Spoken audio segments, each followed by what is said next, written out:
को स्वागत है आप सभी का हमारे YouTube चैनल पे।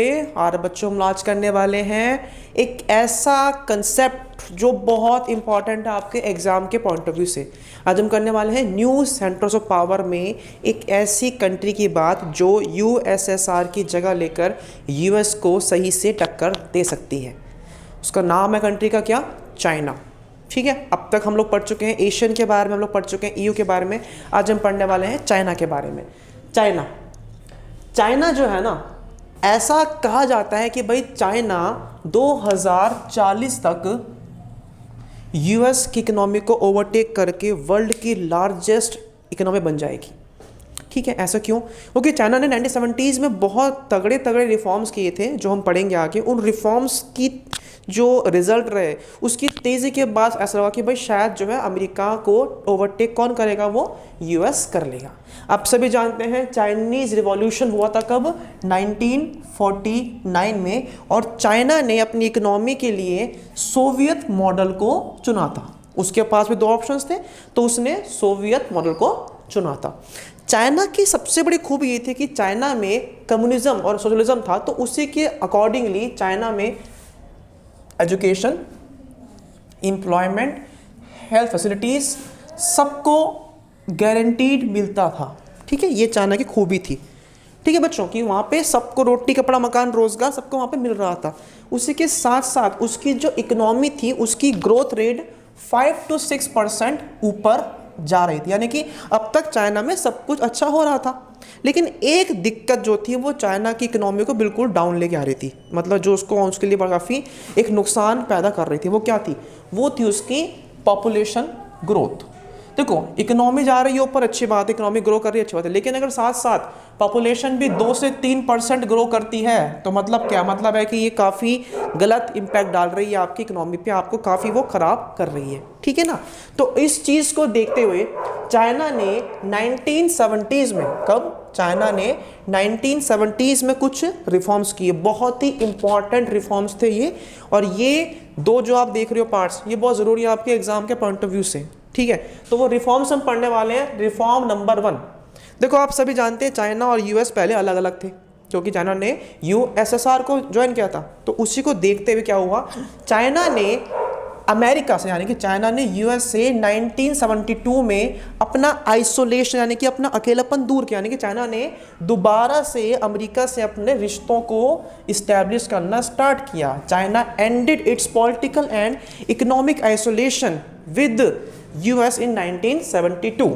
पहला रिफॉर्म हुआ। Next point, 4 areas of modernisation, यानी कि 1973 में प्रीमियर जाओ एन लाइन ने बोला कि भाई हम अपनी कंट्री में एग्रीकल्चर में, इंडस्ट्री में, साइंस और टेक्नोलॉजी में अब मॉडर्नाइज होंगे। और जब हम लोग यहाँ पे होंगे मॉडर्नाइज तो डेफिनेटली हमारी कंट्री जो है वो और सही से ग्रो करेगी।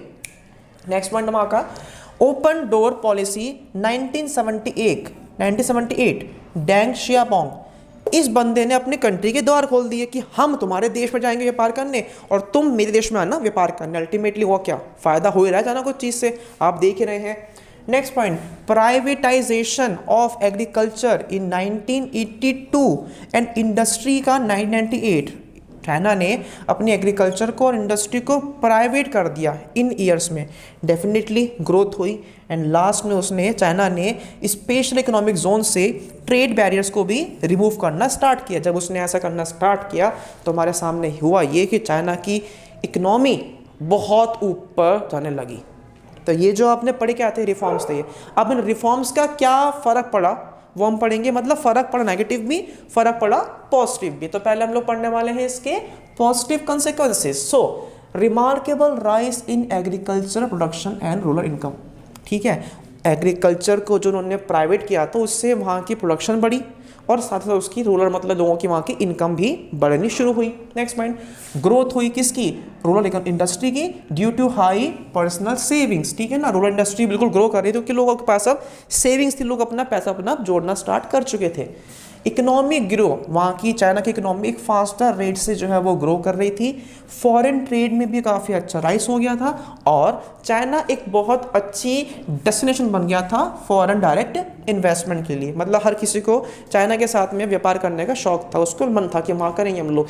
ये थे पॉजिटिव कॉन्सिक्वेंसेस।